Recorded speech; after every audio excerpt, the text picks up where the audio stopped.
My journey of getting into anime is very unique. I've only found maybe one or two other people online that shared similar experiences to me, but the majority of people, they don't really realize how easy they had it. They come home from school, they turn on the TV, and bam, they got Toonami there, or they got some sort of anime running there, but I never had that. For me, there was a series of events in my life that caused me to become interested in Asian culture, which in turn got me interested in anime. I was interested in Asian culture far before I even knew what anime was, and I think for a lot of people, it's vice versa. They like anime, and then in turn, they become interested in Asian culture. For some people, anyways. Today, I have a multi-purpose video. I'm going to talk about my experiences with martial arts, not only because of how this got me interested into anime and also Asian culture, but also as a bit of a video response to my friend Double4 Anime, because we were actually talking about it the other day as he was editing his video, and it was actually really interesting because we share a lot in common in terms of the time in our life that we were into martial arts. Started fapping to like Light Yagami. Now that, we do not have that in common, trust me. But as far as martial arts goes, I started when I was very young, sometime in like elementary school, probably maybe 2nd or 3rd grade. I don't even remember how old I was when I began. And that was one of the biggest like inspirations in my life. I remember I started off, I don't remember exactly what it was that made me want to start taking martial arts. I think it was something like Ninja Turtles or something like that. That sounds kind of silly, but I got into it really young, so that kind of mentality really works. So I started joining martial arts, and I was really young, maybe in like elementary school, and I quit martial arts sometime when I was probably around 12, maybe even 13 years old. By then, I was already a black belt, and the main problem is like I really regret stopping because back then, I really didn't appreciate everything that martial arts was to me. Just because I was young, I didn't really appreciate not only the physical training, but also the morality that comes along with it. They definitely do treat you a lot of respect and things like that, which I didn't really appreciate until later on in life. And it's actually really interesting because when I was in martial arts, I was in the kids class, but I was so advanced. I was one of the most advanced kids, and I got put up to the adult class, and that is where we were learning the weapon test, and I was actually going up for black belt and things like that.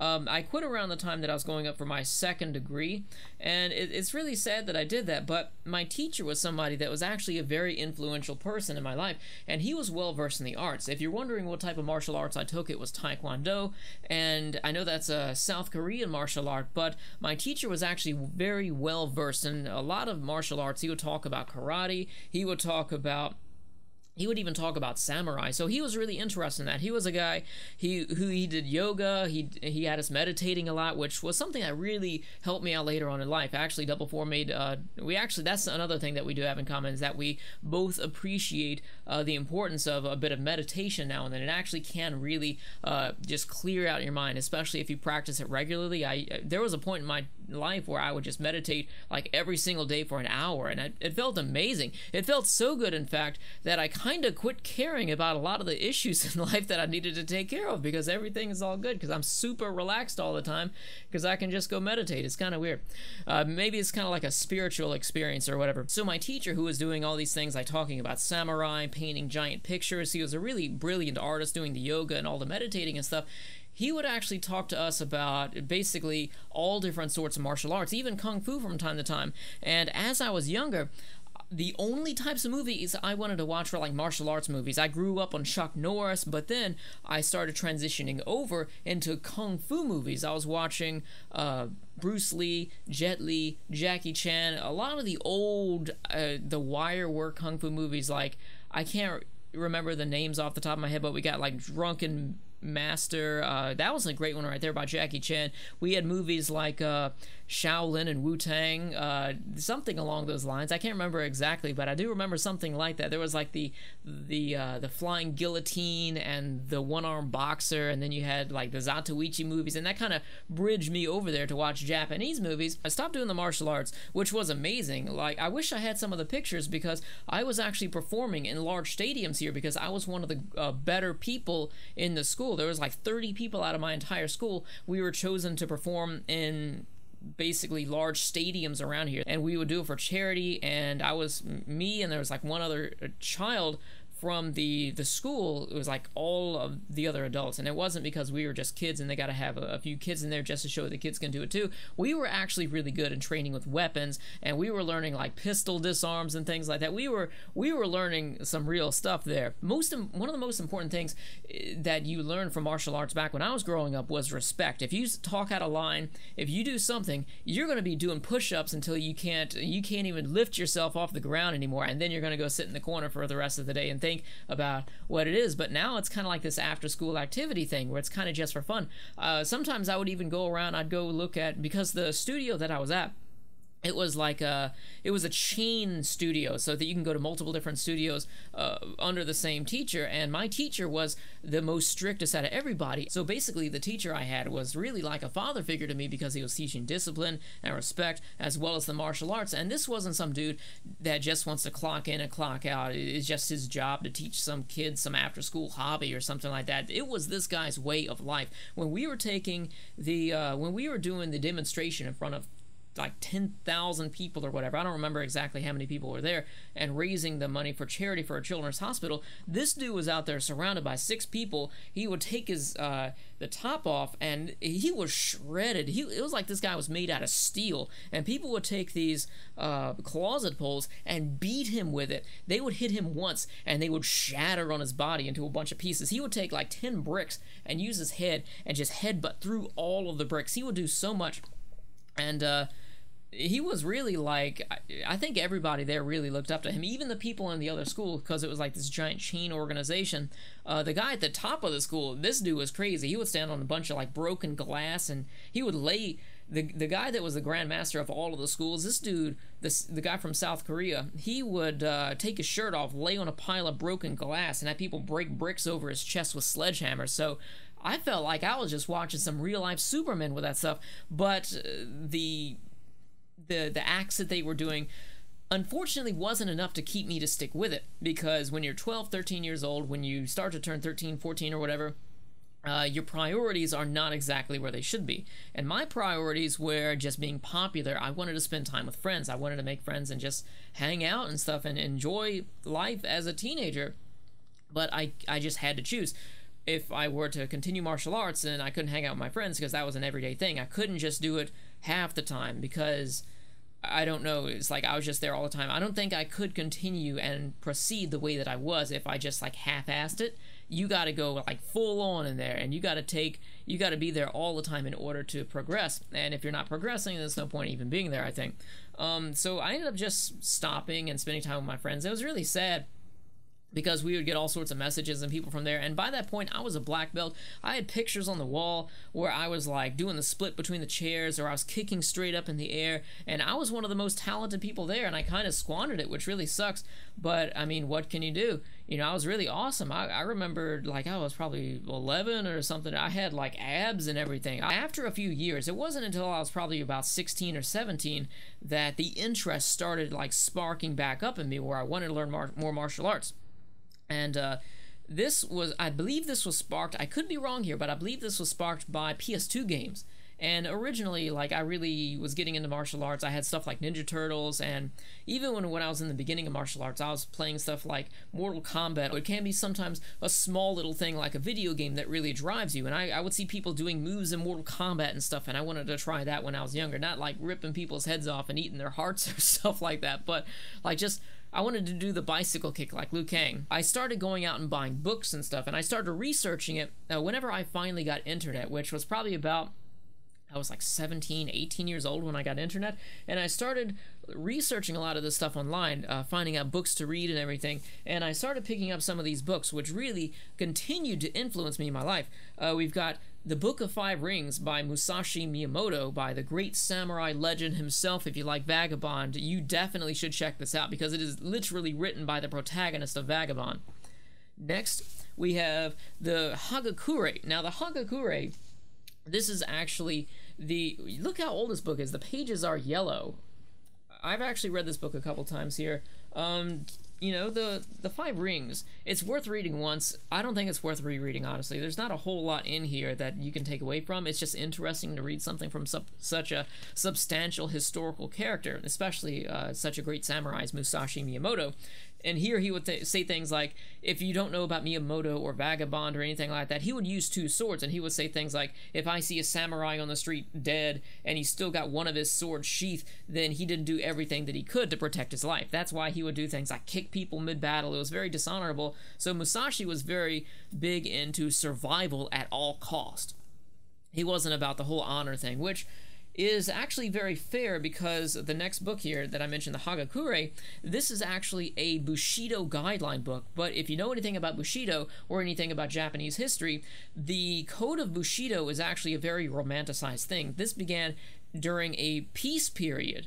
But before that, you know, this was mostly something that the samurai had created for themselves, basically to make themselves feel or appear to be like they were some sort of higher, not necessarily a higher power, but somebody who was of higher moral standards, and they had a guideline to live by. They basically had structure because they were warriors in a warless time, so they felt like pointless. So they created Bushido in order to basically create purpose for themselves. But if we're talking about in the Sengoku period with the warring states, it wasn't the same. So this book right here actually taught a lot about that, but it also has got a lot of like really bullshit stories in it, just to be honest with you all. Like, there's one story in this book here which I still remember to this day, where it was about a guy who he was running away from conflict, and the back of his neck got cut, so they cut the spinal cord, and it's like the story tells it as his head falls forward into his hands, and he's like holding his head like this, and he continues to run off.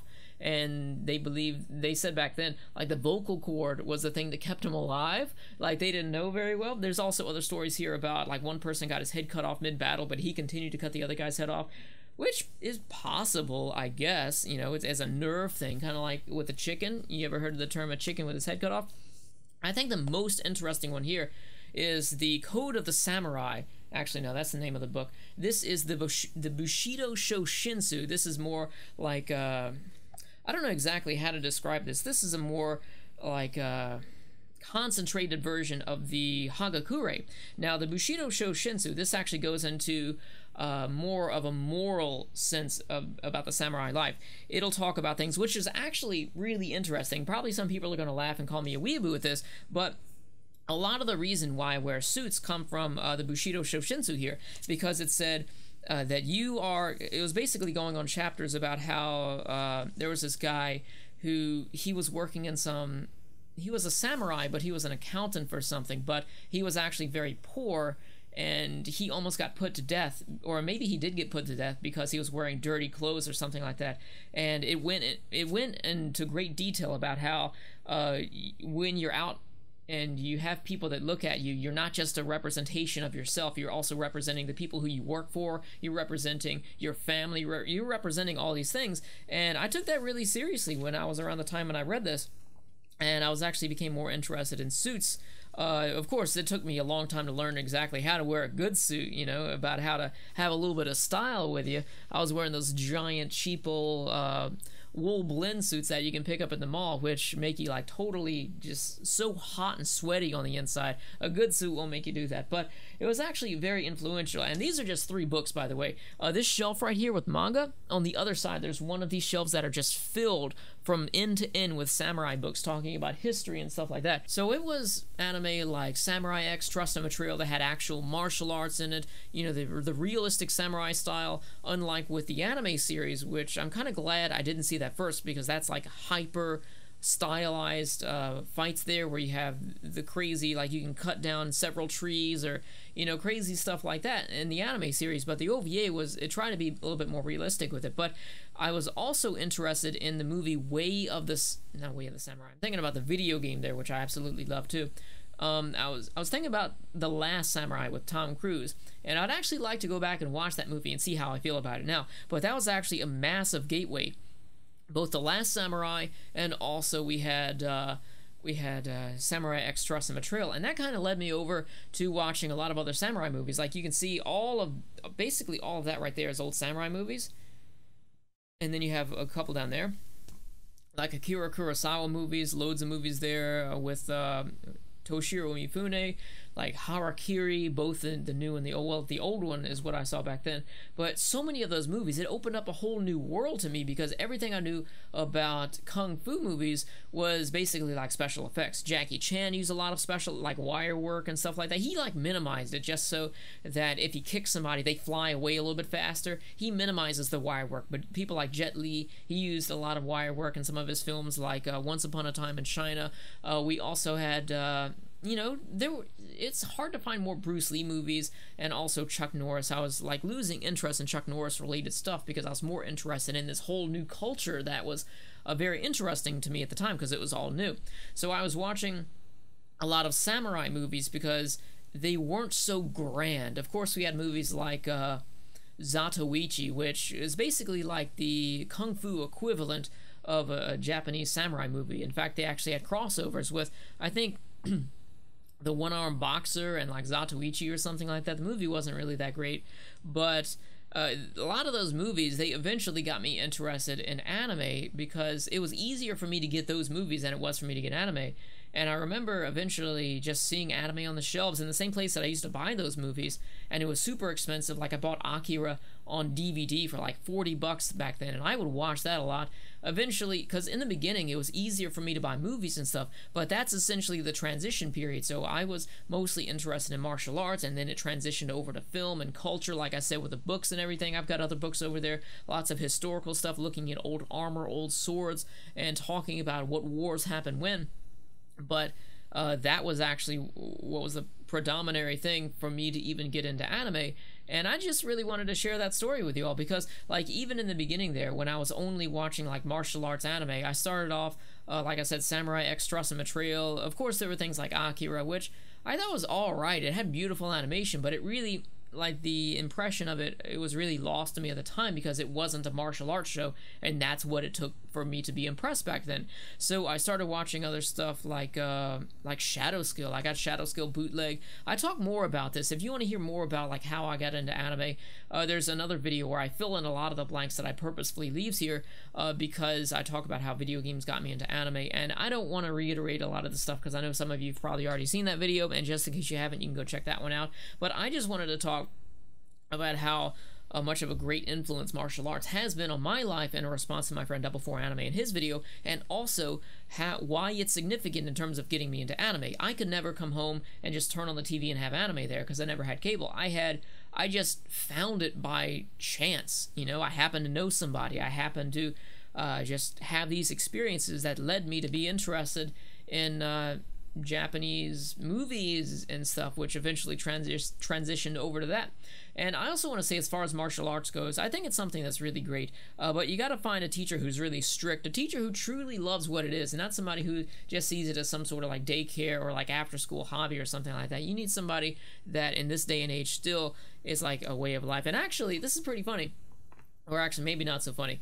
I have several books back there that were like instructional books on how to, it's basically like kendo, not really kendo, I forget the name of it, but it's the martial art of using the sword. Kendo is different. Kendo is more of like a sport, but I would actually learn that and practice that a lot, and that's actually where I got the interest in my swords from. I started collecting swords a while back, just like this one right here. Now, when I say I love me some samurai, I really love me some samurai. A lot of people say or think just because I'm a YouTuber that talks about anime, it's kind of cliche for me to have a sword because they think it's a wall hanger or some sort of anime cosplay sword or something like that. This is actually a $900 katana. This is one of 4 katanas that I have. The cheapest one is $100. Well, actually, the cheapest one is free. I managed to get a $300 katana for free. That's another story right there. If your shipping is kind of messed up, always complain about that. If you're a customer for something, you have the minor little thing, just go complain about it. I got me a $300 sword for free because they beat that box up terribly. And the sword's still in pretty good shape, but it is a $300 sword for free. This one right here is a $900 cold steel katana. I bought this back when I first started working, and I gotta tell you, like, same thing with my anime. This is before I even really knew about buying anime. I would just blow money on crazy stuff. Of course, I'm older now, and I have more appreciation. It's like, that was basically like, as soon as I started working, I started blowing money on everything that I always wanted, and now I'm just kind of like, I've experienced a lot and realized, like, you can't live like that. But To be honest with you, I would actually sell this if I had an opportunity to do it, because it's actually worth a lot of money. Probably still nowadays it is, even though it's got like a little chip right there where it got cut into my wall. Things happen when you've got a sword. Anyways, yeah, so when I say I love my samurai, and it's not just because I'm a fan of anime, but I just wanted to take this opportunity and talk about how martial arts influenced me into getting into not only Asian culture, but in turn anime as well, because I think this is an experience that not a whole lot of other people share. Let me know your thoughts about this in the comments section below. If you had any similarities to my story, let me know about that as well. Thank you for watching, and I'll see you all later. Have an awesome week, everybody.